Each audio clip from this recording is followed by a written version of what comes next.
E a primeira coisa que eu queria que você falasse é assim, cara, um cara que gosta tanto de futebol como você... Por que a gente vai mudar para esse assunto? Não, tantos assuntos para você. Então, você gosta tanto de futebol, por que você nunca se interessou por um time, torcer por um time bacana? Porque, assim, não, a brincadeira é... a brincadeira não, falando assim, além de toda essa porra que você fez em publicidade, você foi diretor de marketing do Vasco. Fui vice-presidente de marketing do Vasco. Vice-presidente de marketing do Vasco.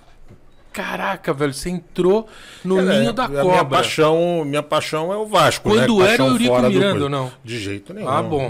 Pelo menos isso. De jeito nenhum. Muito pelo contrário. Foi exatamente quando o Roberto Dinamite assumiu, tirando por um tempo o grupo do Eurico de lá. Ele me telefonou e pediu para almoçar comigo aqui em São Paulo. Daí a gente foi almoçar num restaurante que eu escolhi e tal, mais um cara que eu não conhecia, que era o vice-presidente de futebol, e um outro cara, enfim, importa menos. E daí ele fez o convite para eu assumir a vice-presidente de futebol, de marketing do Vasco. Falei, cara, poder eu não posso, tempo eu não tenho, né, distância é imensa, né, Rio, São Paulo. Sim. Todo bom senso diz que não, mas você fez 765 gols pra mim, como é que eu vou dizer não pra você? E aí eu aceitei. Mas você estava bem. E aceitei exatamente por ser quem era. Sim. E porque era um projeto justamente de tentar recuperar o Vasco depois de... Ele não estava bem? Por exemplo, no Brasileirão, você lembra que posição? Nessa época? Não, ele tinha caído... ele tinha caído para a Série B. Mas hoje não está bem também, então essa pergunta é meio... Não, hoje não está bem, mas aí eu ia dizer agora está péssimo, né? Naquele tempo não estava bem. Porque não tá o Fábio lá. Se tivesse o Fábio lá, talvez tivesse Mas o Roberto foi muito prejudicado, cara, no tempo que ele teve como presidente. Ele poderia ter saído, embora eu ache que ele... Eu não acho que o Roberto era um grande administrador, né, um grande gestor. E a ideia era justamente não ser. Né? O que interessava era ter um nome que unisse, né, e tirasse aquele câncer que estava lá, para poder o clube se reerguer. E o meu problema para continuar depois foi justamente esse, porque eu achei que na ideia de reeleição, ou a ideia de reeleição não fazia parte desse pacote para mim, porque eu achava que aí ficava tudo meio igual à política normal. E eu achava que não tinha uma justificativa para repetir como gestão. E sim, aquilo era um projeto, né, que era um projeto maior e tal. Mas ainda assim, eu acho que o Roberto ele poderia ter sido o ser lembrado sempre como um dos grandes presidentes do Vasco. A questão é que a maneira como esse negócio acontece, né, por baixo dos panos, repetir-se e tal, o Eurico ainda, né, ele tinha uma influência muito grande. Muito, foi que nem então, o Mustafa do Palmeiras.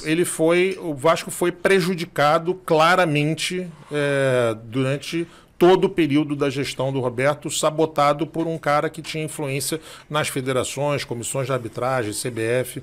O Vasco devia ter sido campeão brasileiro de 2011. Sem dúvida nenhuma. Era disparadamente o melhor time e que perdeu com 13, 15 pontos retirados assim muito claramente.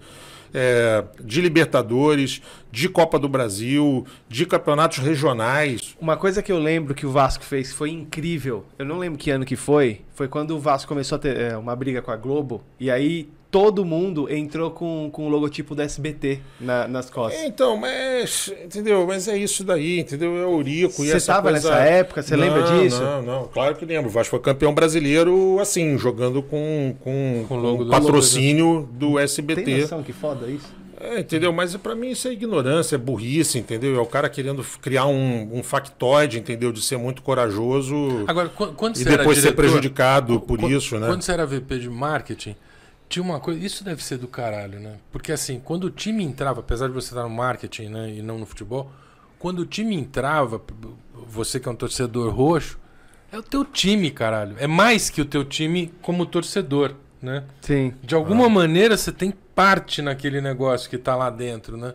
Isso deve ter sido do caralho pra não, você. E coisas que foram feitas para isso, inclusive, né? A gente criou uma solenidade de entrada do time em campo, literalmente, né?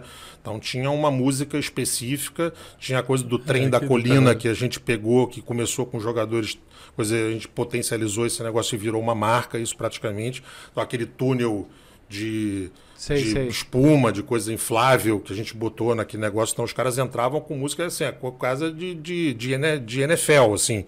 Né? Claro. Então foi transformado num espetáculo Aí não é trabalho, né? Não é só trabalho teu, né? É um negócio de você falar, caralho, é meu time. Você arrepia, né? Eu ia até perguntar, como que você conciliava isso? A agência e virou um cliente dentro da agência? Como que você fez? Nada a ver com a agência. Não, assim... nada a ver com a agência.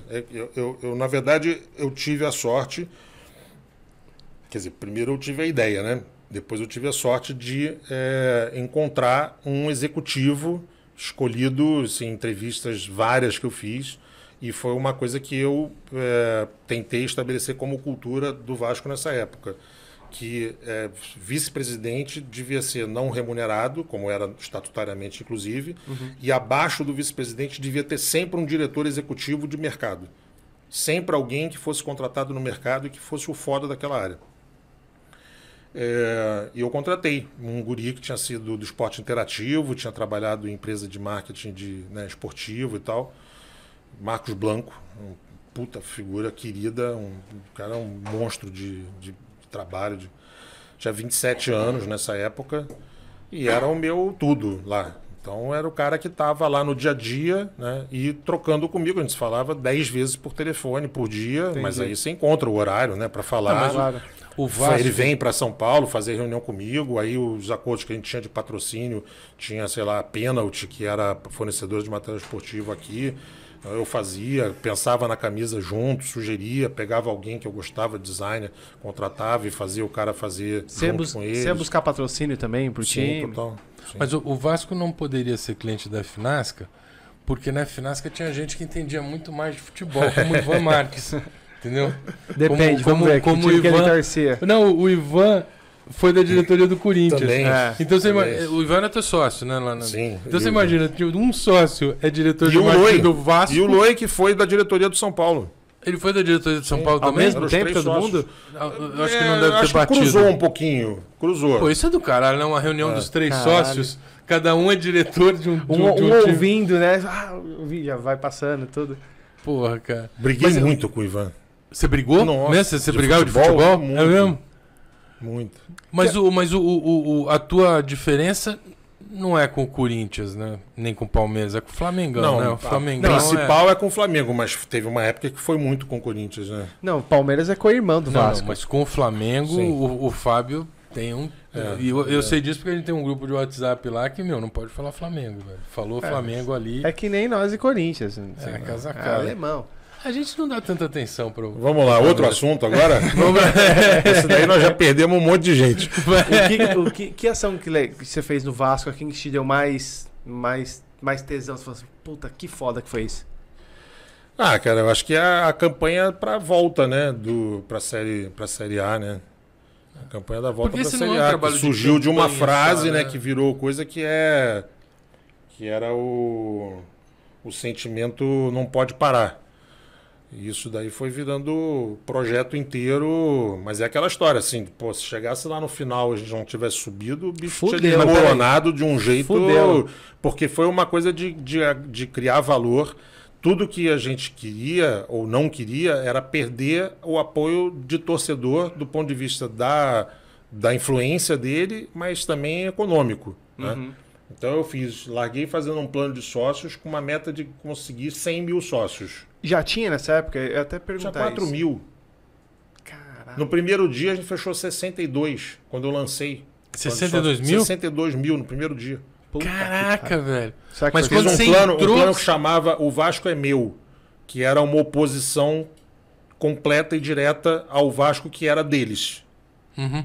Era o Vasco deles, daquela turma lá, daquele cara que achava que era dono do Vasco. Então teve uma adesão absurda. E a frase que mobilizava esse negócio todo era: o sentimento não pode parar. Então isso foi virando camisa, virando boné, virando faixa de torcida, virando coisa, e o sentimento não pode parar. E uma das coisas que eu fiz e que o Roberto me ouviu muito também, porque ele tinha uma visão e tal, mas enfim, em algum momento teve resistências de outros e tudo, que era assim, o Vasco não pode sair do centro do mundo. Então, por mais lindo que pareça jogar em casa, é bom jogar em São Januário, porque é a casa e tal, o Vasco tem que ir para o centro do universo, tem que jogar a Série B no centro do universo. Esse centro do universo é o Maracanã. Perde dinheiro e tal. Botava 90 mil pessoas no estádio, 80 mil pessoas para ver o jogo Vasco e ABC. Quando você entrou no Vasco, o Vasco estava na Série B. Sim. Quando você saiu, ele tinha subido? Você pegou o Vasco subindo? Não? Sim, claro. Você pegou o Vasco subindo? 3 anos. Né? Ah, você ficou 3 anos. Eu achei que você tinha ficado menos tempo. 3 anos porque eu fiquei pouco depois do Roberto já ter assumido. Eu entrei um pouco depois dele ter assumido e saí um pouco depois dele ter se reeleito.